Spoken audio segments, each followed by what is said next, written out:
സൂര്യയുടെ പടം, സ്വാസിക അതിനകത്ത് വളരെ പ്രോമിനന്റ് ആയിട്ടുള്ള റോള് ചെയ്യുന്നുണ്ട്. ആ ട്രെയിലർ കണ്ടപ്പോൾ തന്നെ നമുക്ക് ഈ സിനിമയിൽ എന്തോ ഇമോഷണലി കണക്ട് ചെയ്യുന്ന ഒരു വലിയൊരു സംഭവം ഉള്ളതുപോലെ തോന്നി.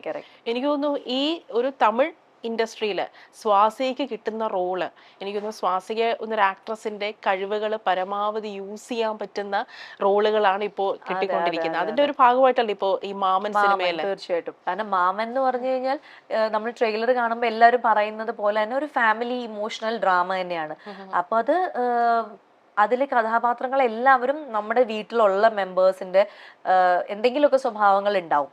നമ്മൾ കാണുന്ന അച്ഛൻ, അമ്മ, ചേട്ടൻ, ചേച്ചി, കസിൻസ്, ഇവരുടെയൊക്കെ സ്വഭാവത്തിലുള്ള എന്തെങ്കിലുമൊക്കെ കാര്യങ്ങൾ, അല്ലെങ്കിൽ എന്തെങ്കിലും ഒരു കോൺവെർസേഷൻ ചിലപ്പോൾ നമ്മളൊക്കെ സംസാരിച്ച് പോയ കാര്യങ്ങളൊക്കെ തന്നെയായിരിക്കും പറയുന്നത്. അപ്പൊ ഞാനിതിൽ ചെയ്യുന്ന ചേച്ചിയുടെ കഥാപാത്രവും എൻ്റെ റിയൽ ലൈഫ് ചേച്ചിയുമായിട്ടും, ഞാനൊരു ചേച്ചിയാണല്ലോ, അപ്പോൾ ആ ക്യാരക്ടറുമായിട്ടും എനിക്ക് കണക്ട് ചെയ്യാൻ പറ്റും. എന്നാൽ എൻ്റെ റിയൽ ലൈഫിൽ അല്ലാത്ത സ്വഭാവമുള്ള ആ ചേച്ചിയുടെ രൂപമുണ്ട്, അതും എനിക്ക് കണക്ട് ചെയ്യാൻ പറ്റുന്നുണ്ട്. അപ്പം വളരെ സ്ട്രോങ് ആയിട്ടുള്ള ഒരു ഫീമെയിൽ ക്യാരക്ടേഴ്സ് ഉള്ള ഒരു സിനിമയാണ് മാമൻ.